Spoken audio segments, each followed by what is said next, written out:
The year was 2249. Captain Daniel Hale stood on the bridge of the exploration vessel Resolute, gazing at the starfield beyond the viewing glass. He had been in deep space for 7 months, leading a crew of 20 on a mission to explore the outer edge of human-charted territory. The journey had been quiet so far, too quiet for Hale's taste. He liked a little danger. It kept the mind sharp. The ship's AI broke the silence. "Captain, detecting unknown object ahead. Size, enormous." Hale straightened. "Enormous?" The AI displayed an image on the main screen. It was a starship unlike anything Hale had ever seen. The hull was deep green, shaped like the shell of some great sea creature. Strange plant-like vines grew along its surface, glowing faintly as if alive.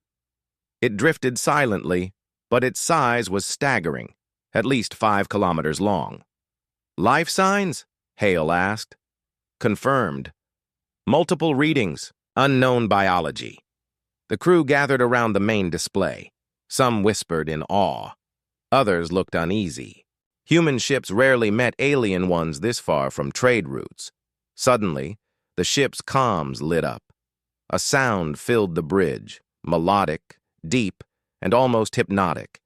It wasn't words, at least not at first. Then the translator system activated, layering human speech over the alien tones. "This is Sirentha of the Threxan Matriarchy," the voice said, calm yet commanding. "I have found you at last." Hale exchanged a look with his first officer, Lieutenant Mara Vance. "Found me? She knows who I am?" Before anyone could answer, the view screen changed. A figure appeared, tall, broad-shouldered, her skin a bronze-green shade. She wore armor that looked like it was grown rather than forged, each plate shaped like overlapping leaves. Her eyes were bright gold, and her long black hair was braided with thin metal bands. She looked directly at Hale. "You are strong enough to be my husband." The bridge went completely silent. Hale felt every eye turn toward him. What?" he said finally. Sirentha's expression didn't change. "I have traveled across 12 sectors to find a warrior worthy of my people's respect. The old prophecies spoke of a human captain whose strength is matched by wisdom. I believe you are that man." Hale froze. His mind raced. This could be a cultural misunderstanding, or it could be deadly serious. He knew little about the Threxans except that they were a proud, warrior culture. A wrong word could offend her, and possibly get his ship destroyed. Mara stepped closer and whispered, "Sir, say something before this gets awkward." Hale cleared his throat. "I appreciate the compliment, but I don't understand. Why me?" Sirentha tilted her head. "Your ship has traveled where no others dared. You have faced void storms and pirate attacks and still stand.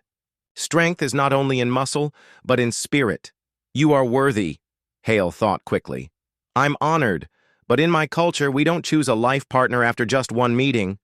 Some of the crew smothered laughs. Sirentha did not smile. "Among my people, a choice is not made without trials. If you pass them, you will earn not only me, but the respect of the Threxan Matriarchy." "And if I fail?" Hale asked. Her eyes flashed.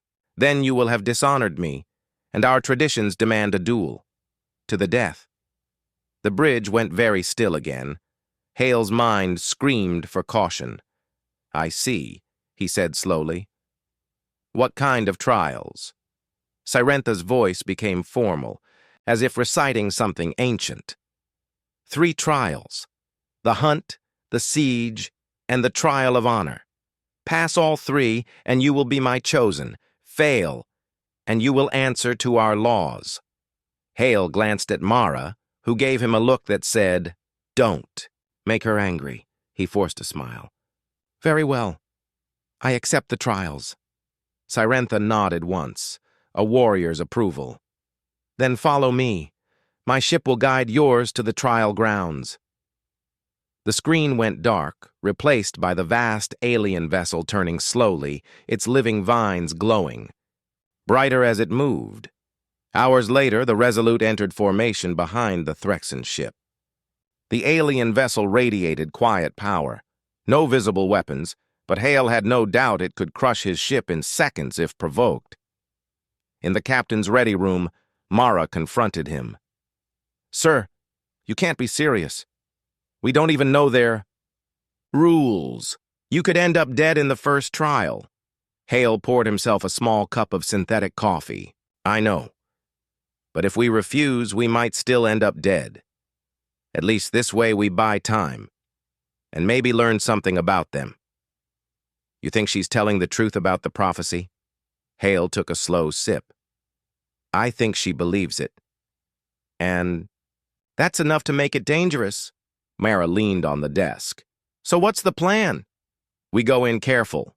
Minimal tech, maximum observation. We find out what these trials are really about. If they're tests of strength, I'll adapt. If they're tests of mind, well, humans have done all right in those before." By the time they reached the Threxan homeworld, Hale had read every file in the database about them. The planet appeared on the main screen, a lush sphere of green and gold, covered in vast forests and seas dotted with floating cities.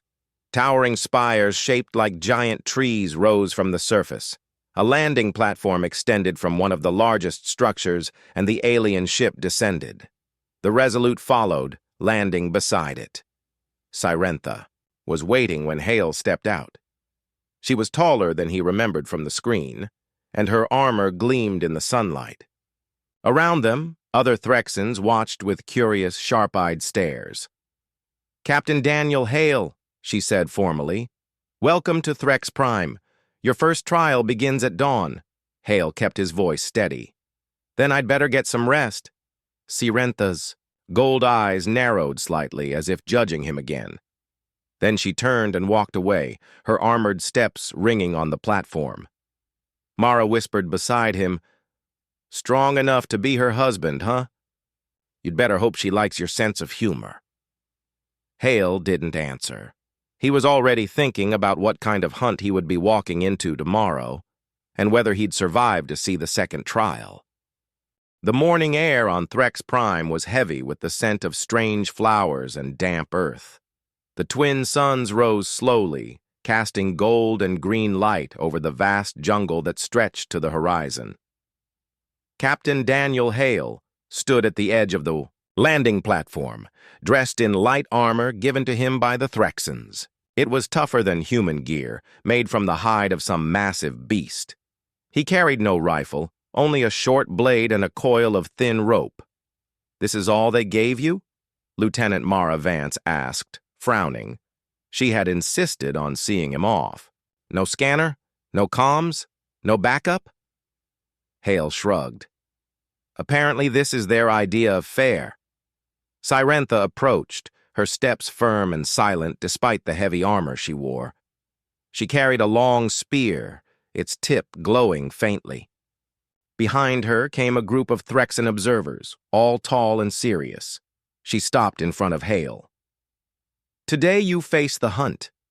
You must track and subdue the Varkor, a beast feared even by my people. You will have until the second sunset. Fail, and the trial ends in dishonor." Hale nodded. "Do I have to kill it?" Sirentha's gold eyes studied him. "Most do. But the trial's law says only that you must prove mastery over it. How you do that is your choice." Hale smiled faintly. "Good to know." The jungle swallowed him whole within minutes. The air was thick and warm, buzzing with the calls of unseen creatures. Massive trees, their trunks twisted and scaled, towered overhead. Vines hung low and the ground was soft underfoot. Hale moved slowly, scanning for signs. He'd hunted before, not for sport, but during survival training. Animals left clues: broken branches, disturbed soil, sounds carried on the wind. He found the first sign an hour later, Deep claw marks gouged into a fallen log, each one as long as his hand. Nearby, a patch of flattened plants suggested something large had rested there. He crouched, touched the soil, and felt faint warmth. Fresh. The Varkor was close. As the day wore on, Hale followed more signs. Broken vines, splashes of mud, a strange musk in the air. He avoided making noise, moving carefully between shadows. Twice. He heard distant crashes, but the sound always faded before he could reach it. By midday, sweat covered his face.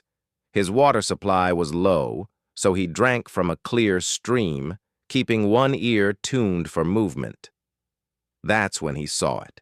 Across the water, something massive stepped into view. The Varkor was larger than any creature Hale had ever seen. It stood on 4 muscular legs, its dark green scales blending with the foliage. Its head was broad and horned, and its eyes glowed faintly, red. Each step made the ground tremble. Hale froze. If he made a wrong move, it could kill him in seconds. The beast lowered its head to drink. Hale's mind raced. He could attack now. But he'd seen enough dangerous animals to know that an injured predator was far worse than a healthy one. Instead, he backed away silently, circling around. He needed a plan.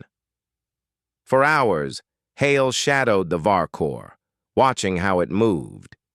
He noticed it favored its left leg slightly, maybe from an old injury. It avoided certain plants, and it always stopped to rest after long runs. As the suns began to sink, Hale set his trap. Using the rope, he tied several strong vines between 2 thick trees, low enough to catch the beast's legs. He scattered leaves over the rope, then climbed into a nearby tree. The Varkor came through just as he'd hoped, moving toward a clearing where the scent of fresh fruit drew it. Its front legs hit the vine, and with a roar it stumbled, crashing to the ground. Hale dropped from the tree, landing beside its massive head. The creature thrashed, bellowing in rage. He pressed the blade to its thick neck but didn't strike. "Easy," he said softly, knowing it couldn't understand the words but hoping the tone might matter. The Varkor stilled slightly, its red eyes locked on him. He didn't see mindless fury there. He saw awareness. Slowly, he stepped back, cutting the rope free. The beast rose, towering over him. For a long moment, Hale thought it would attack. Then, with a low rumble, it turned and disappeared into the jungle. When Hale returned to the platform, the Threxan observers were waiting. Sirentha stood at the front, her expression unreadable. "You live," she said. "I do," Hale replied, tossing the coil of rope at her feet. "I trapped it. Could have killed it. Didn't need to." A murmur went through the crowd. One of the older warriors stepped forward. "You let it live? That is weakness." Hale looked at him calmly. "Or it's strength. Killing is easy. Choosing not to when you have the power. That's harder." Sirentha's golden eyes narrowed slightly, but there was a flicker of something else there. Respect. "You passed the first trial," she said at last. "But the second will not be so simple." Hale gave a small smile. "Wouldn't be fun if it was." That night, back aboard the Resolute, Mara sat across from Hale in the mess hall. "You're lucky you're still breathing," she said. "Luck had nothing to do with it," Hale replied, sipping water. "That creature wasn't just a monster. It was smart.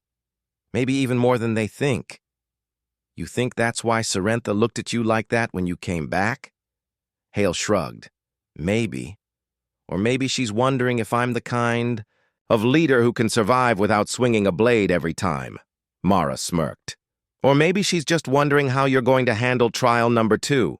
Hale leaned back in his chair. "The siege, right? Sounds like it's going to be a fight. But I don't plan on fighting it their way."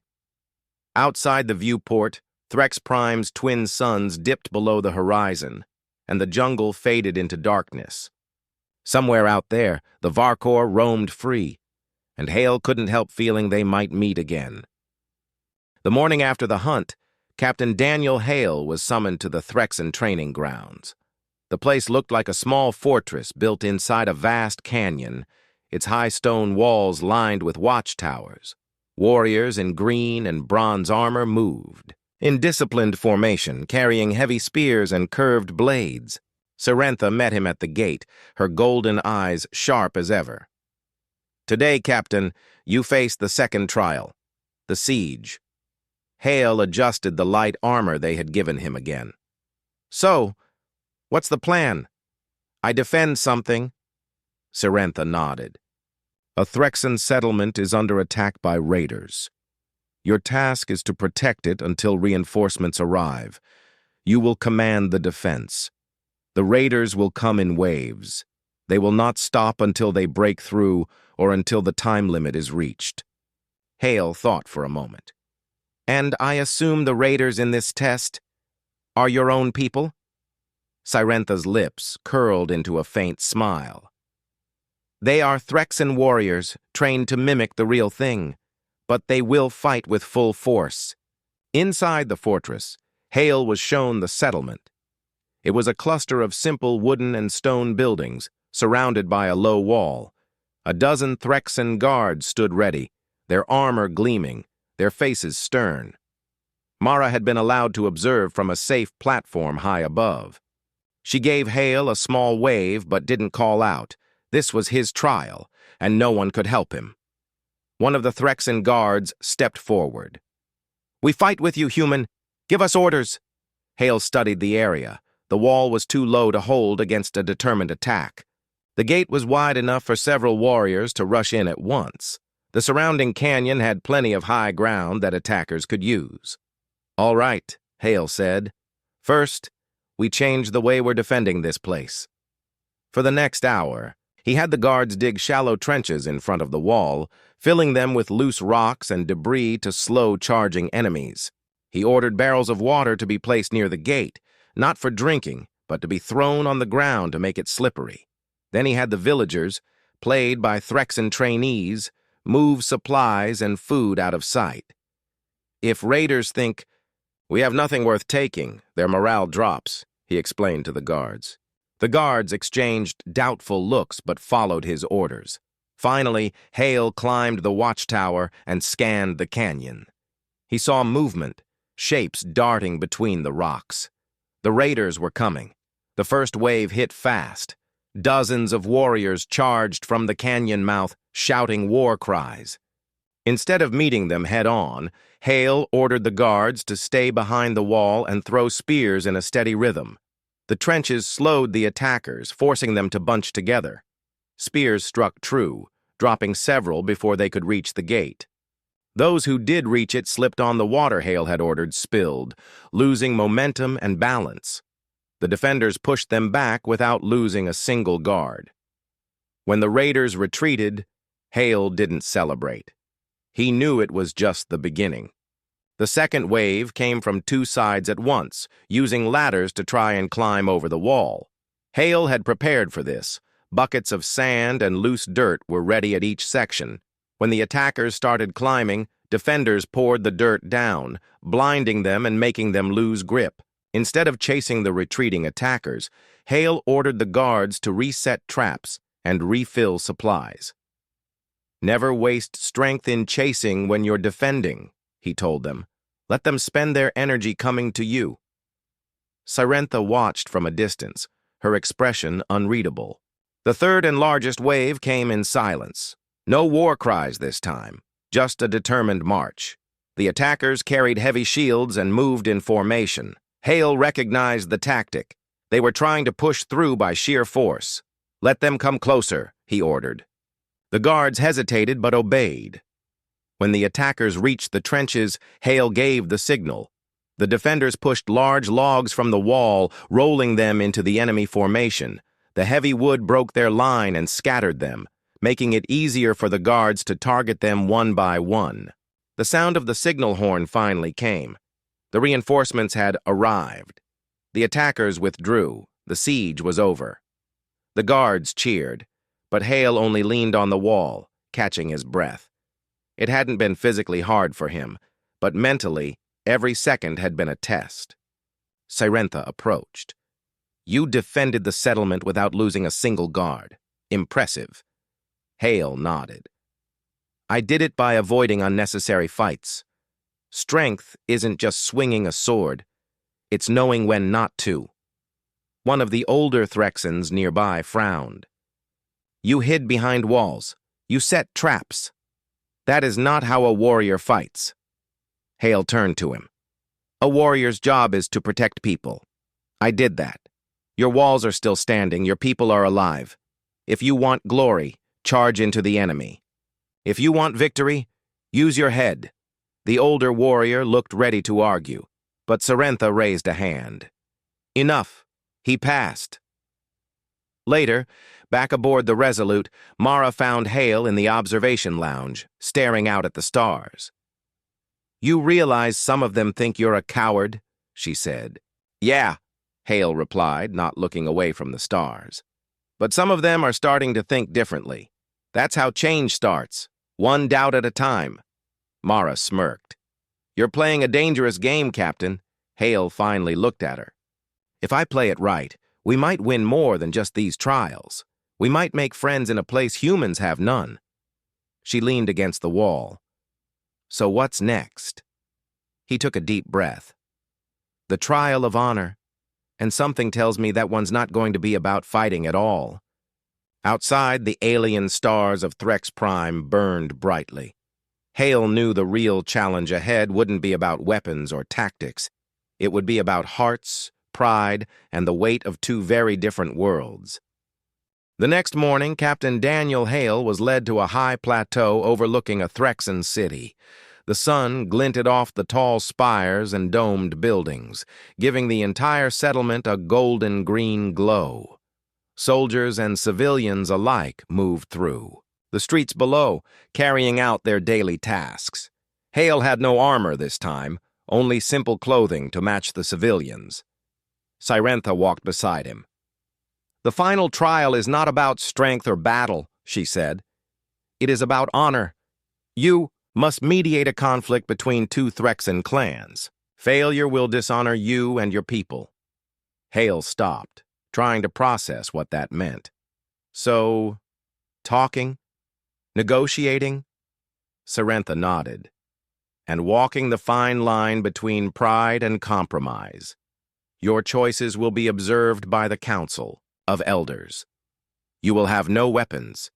You will have no reinforcements. Only your mind and your heart. Hale inhaled deeply. This was a new kind of battlefield, one he had not trained for. But humans had survived in far worse situations with nothing but patience, reasoning, and courage. The two clans were already assembled in the city's central plaza. One wore bright emerald tunics, the other darker bronze. Their leaders, both, towering and imposing, glared at each other with barely concealed hostility. Hale could feel the tension in the air, like a storm waiting to break. Sirentha stepped back. They will speak first. You must listen. Then you will respond.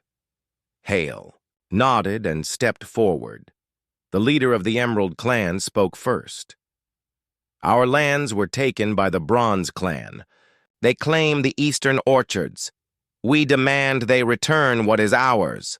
The Bronze leader replied immediately. We have worked these orchards for generations. Your claim is old, unsupported. You come now, demanding what you do not deserve. Hale observed carefully. Both were proud. Both were skilled negotiators. A direct confrontation would end in a duel, exactly what the Threxan law expected. He stepped forward and spoke calmly. I understand both your claims. The eastern orchards are valuable, and both clans have reasons to defend them. But fighting will destroy what you are trying to protect: the fruit, the soil, the lives of those who depend on it. Let us find a way to share these lands without bloodshed. A murmur went through the plaza. Some Threxans whispered doubtfully. Share? That is weakness, one said. Hale raised a hand. Not weakness, strength. It takes more strength to prevent war than to start one. Let both clans maintain their honor and their resources while cooperating. Split the orchards equally and jointly guard them against outside threats. Build a council where both have a voice. That way, neither side loses face. The bronze leader narrowed his eyes. And why should we trust the emeralds to keep their word? Hale smiled slightly. Because their honor is at stake, just as yours is. Every warrior here values reputation. Break that trust and the people will know who is responsible, but uphold it. And both clans grow stronger. The Emerald leader considered this. It seems logical, he admitted, though he still looked wary. Hale turned to the crowd. If anyone doubts, look at the consequences. Battle will destroy homes, harm innocents, and weaken both sides. Cooperation preserves life, honor, and legacy. That is the mark of true strength. For hours the clans debated. Hale stayed in the middle, listening carefully, asking questions, and gently steering them toward compromise. He reminded each side of victories won through cooperation in the past, subtly pointing out that strength was not always physical. By midday, the bronze leader finally nodded. Very well. We will agree to shared guardianship. We will guard the orchards together and establish a council. The Emerald leader hesitated, then extended a hand. Agreed. We honor our word. Hale shook both hands, feeling relief wash over him. It wasn't easy. It had required patience, tact, and courage to stand in the middle of two feuding clans and insist on peace. Scifi watched silently, her expression unreadable. Later, the Council of Elders met Hale privately. They were tall and imposing, each with streaks of gold in their hair and eyes that gleamed with wisdom. You are different from what we expected, the eldest said. Most outsiders fail this trial. They rely on weapons, on threats, on force. You relied on reasoning and understanding. That is unusual. Hale bowed respectfully. I am only a human, but humans have survived not by fighting every challenge, but by knowing when to listen, when to speak, and when to act. Another elder spoke. Do you think humans can truly honor Threxan ways while maintaining their own? Hale paused. I think humans can learn from Threxans, and Threxans can learn from humans. Honor is universal, even if the ways of expressing it differ. The council murmured among themselves. Finally, the eldest turned to Scifi. You were right. He is worthy. Scifi's golden eyes softened as she looked at Hale. You have passed all three trials. You have strength, courage, wisdom, and honor. You have proven yourself in ways few of my people ever do. Hale allowed himself a small smile. I didn't do it alone. Your people guided me through every step. That counts for something too. That evening, Hale returned to the Resolute. Mara met him at the airlock, her expression a mix of awe and amusement. You did it, she said simply. Yeah, Hale replied, looking out at Threx Prime's glowing forests. But the real test isn't over. Winning a trial is one thing. Gaining trust and respect across worlds, that's another challenge entirely. Mara leaned against the wall. Do you think Scifi will... Hale chuckled softly. She already respects me. Whether that becomes more is up to time and our choices. But one thing is clear. Humans can do more than fight and survive. We can lead, we can inspire, and sometimes we can even teach honor to those who think they have no need for it. Outside, the twin suns dipped below the horizon, painting the plateau in soft shades of green and gold. Hale knew that the trial of honor had changed more than the clans. It had changed him too, and the next step, whatever challenges awaited, would require every lesson he had learned. The celebration after the trial of honor had barely begun when Captain Daniel Hale felt a chill of unease. Threx Prime's council hall was filled with Threxan nobles, warriors, and observers, all murmuring in low tones. Lanterns glowed softly, reflecting on golden green armor and braided hair. Hale had just returned from the plaza, feeling exhausted but proud. He had passed every trial, yet something in the atmosphere told him the trials were not over. Sirentha approached him, her golden eyes calm but sharp. "Enjoy the moment, Captain. You have earned it." Hale gave a small nod. "Thank you, Sirentha, but I sense trouble." Before she could answer, a tall Threxan warrior stepped forward. His armor gleamed darkly, and his expression was hard. He was Commander Korath, a respected war hero and a rival suitor who had been watching Hale closely. "Korath," Sirentha said evenly, "this is a celebration. What is the meaning of this interruption?" Korath's voice echoed across the hall. "I bring grave news. Captain Hale has not earned his victories honestly. Evidence shows he violated the hunt trial, using forbidden devices to track the VAR Corps." A hush fell. Hale froze. Forbidden devices. He had relied only on observation, traps, and patience. He had done nothing illegal. Hale stepped forward. "That is false. I used nothing but my mind, my senses, and the rope and blade provided. I did not cheat." Korath smirked. "The council will see for themselves. I have prepared recordings from the trial that prove your deceit." Sirentha's eyes narrowed. "Show this proof immediately." The guards projected images on the hall's crystal screen. At first it seemed innocuous, shadows moving through the jungle. But Korath had edited the footage, making it appear as though Hale had used a hovering tracker to follow the Varkor's movements. Even the oldest council, members murmured doubtfully. Hale clenched his fists. He had no time to argue with trickery. "This is falsified! You are trying to disgrace me!" Korath laughed. "Truth will be judged in the Vault of Echoes. There, all deception will be revealed or punished. The trial's law demands it." Hale had heard legends of the Vault of Echoes, a massive structure, carved from stone and crystal deep inside the planet. It recorded the memories and deeds of anyone who entered, reflecting truth back to the eyes of all observers. One misstep, and falsehoods could appear as reality, or vice versa. Sirentha turned to Hale. "This is not your choice, Captain. You must enter the vault, prove your innocence, or face dishonor." Hale nodded, swallowing his fear.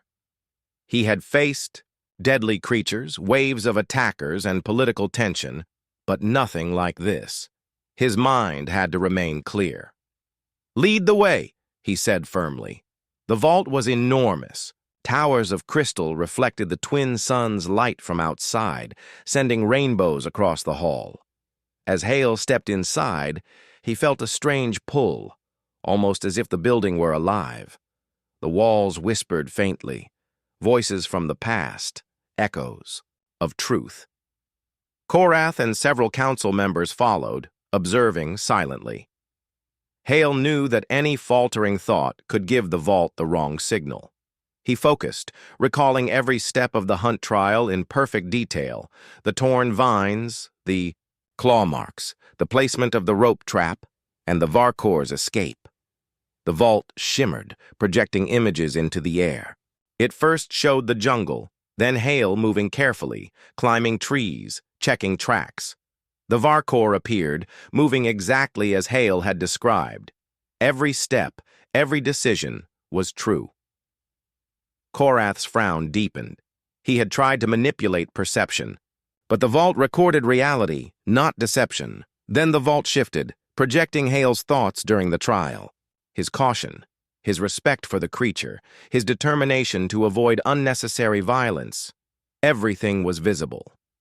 Even the council could see that Hale had acted with honor and intelligence.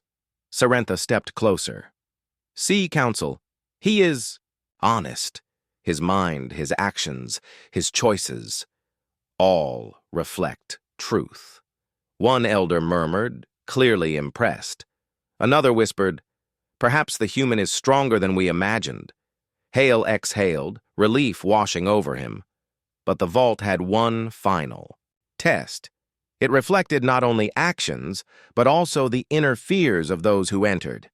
Hale saw visions of his own failures, past missions gone wrong, crew members he had failed to protect, moments of indecision.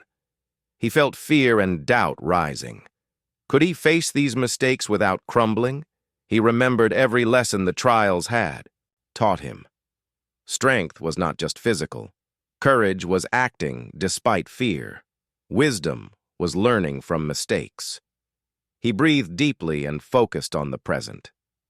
"I have done my best," he whispered to himself. "That is all anyone can do." The vault shimmered once more, and then solidified the images into a final projection. Hale had passed all trials honestly, with honor and courage intact. Korath's sabotage was clear. He had tampered with the footage, but the vault exposed. The council spoke as one. "Captain Daniel Hale is innocent. Commander Korath has attempted dishonor and deceit. He will be stripped of rank and privileges." Korath's face darkened. Cyrentha stepped forward, her voice cold and sharp. "You have failed, Korath. Attempting to disgrace a warrior in public is shameful. You are no longer my suitor, and you will answer for this action according to our laws." The crowd murmured, some shocked, some approving. Hale felt a strange mixture of triumph and exhaustion. He had survived beasts, battles, political tension, and deception. Yet the greatest victory had come from his ability to remain calm, clever, and honorable. Cyrentha placed a hand on Hale's shoulder. "You have proven more than strength. You have proven heart, mind, and courage. You are worthy of my respect, and perhaps more, in time." Hale nodded, but he remained silent. There were still challenges ahead. Trust between their peoples was fragile. Korath's treachery had reminded him that victory in trials did not guarantee lasting peace. Mara approached quietly, giving him a small smile. "Well, Captain, looks like you passed. Again." Hale allowed a faint smile in return. "The trials are over, but the real work has just begun." Outside, the twin suns of Threx Prime began to set, casting long shadows across the city. Hale understood that he had not only faced physical and mental tests, but he had also begun to bridge the gap between human and Threxan understanding. The final trial had revealed one truth more powerful than any battle. Integrity, intelligence, and courage were universal strengths, and they could inspire even the most proud and powerful of alien warriors. The trials had ended. The hunt, the siege, and the trial of honor were behind him. Yet Captain Daniel Hale felt no relief. The council hall was quiet now, filled only with whispers of respect and curiosity from Threxan nobles and warriors. Hale had proven himself in ways even the most skeptical of Cyrentha's people could not ignore. Cyrentha stood beside him, her golden eyes fixed on the twin suns dipping low over the horizon. She was silent for a moment, and Hale could sense that she was considering the next step, one that would change both their lives forever. Finally, she spoke. "Captain Hale, you have passed every trial set before you. You have shown strength, intelligence, and honor. The council and my people accept you as worthy. But there is one choice remaining, one that is yours alone." Hale looked at her. "Choice," she nodded. "Among the Threxans, tradition says that the one chosen in trials may accept a bond, a lifelong partnership, or decline it. This bond is sacred, recognized by all our people. It is not forced, but it carries responsibilities beyond yourself." Hale took a deep breath. He had expected many things on this mission. Alien creatures, dangerous terrain, cunning enemies. But this was unlike any challenge he had faced. His mind raced, weighing culture, loyalty, duty, and the undeniable connection he had felt with Cyrentha throughout the trials. He remembered the hunt, how they had both respected life and strategy, the siege, how they had protected and led others, with cleverness and care. The trial of honor, how they had navigated diplomacy and morality. All of it had revealed more than strength. It had revealed the character behind it. Hale looked at Cyrentha. If I accept, what does it mean for us, for our people? She smiled faintly. It means we honor each other and our peoples will. Honor us. Humans and Threxans will see that alliances can be built on respect and courage, not just convenience or fear. It will be a symbol. The thought was heavy, but inspiring. Humans had always struggled to be accepted beyond their own worlds. This bond could create a bridge, a living example of unity and trust. Hale took another breath, steadying himself.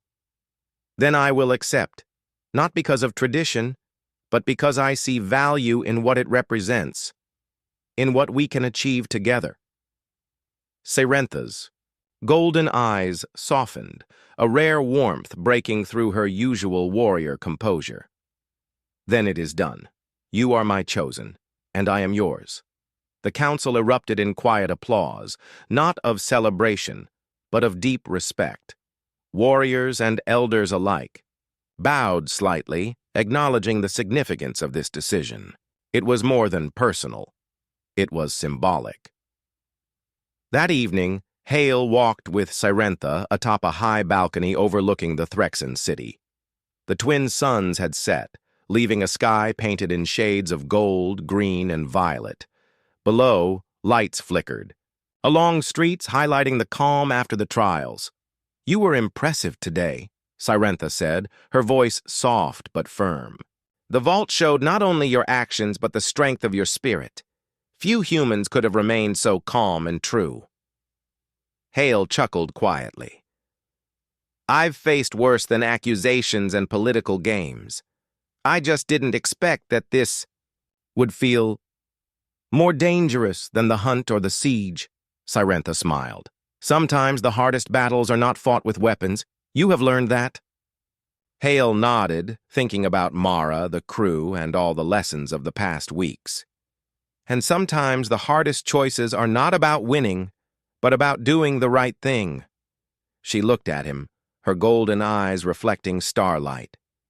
Then you are indeed worthy, not just as a warrior, but as a partner and a leader.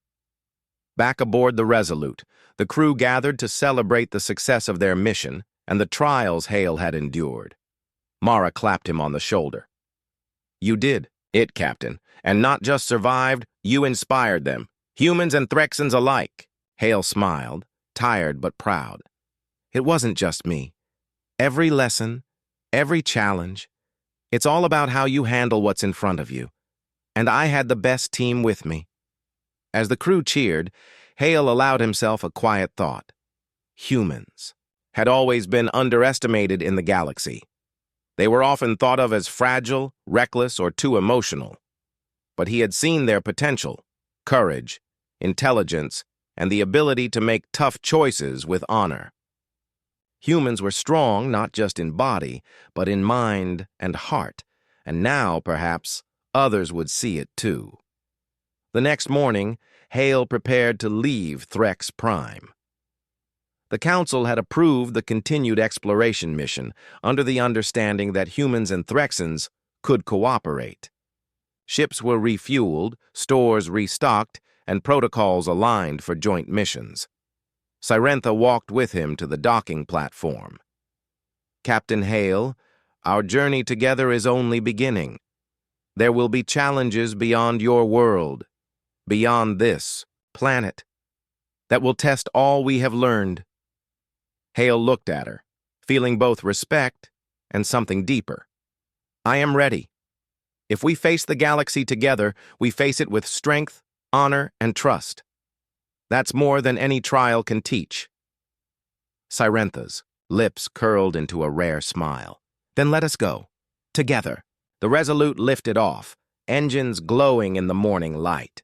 Below, Threx Prime stretched out like a jewel, forests, spires, and streets now filled with hope. Hale sat in the captain's chair, watching Sorrentha's ship join them in formation. Humans and Threxans, once strangers, now allies, warriors, leaders, and friends. The trials had been completed, and a bond had been forged. Hale leaned back, thinking of the vast stars ahead. The galaxy was full of dangers, mysteries, and civilizations that would doubt humans' place among them. But he had proven one thing beyond doubt. Humans were capable of courage, wisdom, and honor beyond measure. And with allies like Sorrentha and her people, perhaps humanity could become a force not just to survive, but to inspire. The stars stretched endlessly before them. Hale smiled, ready for the future. This was only the beginning.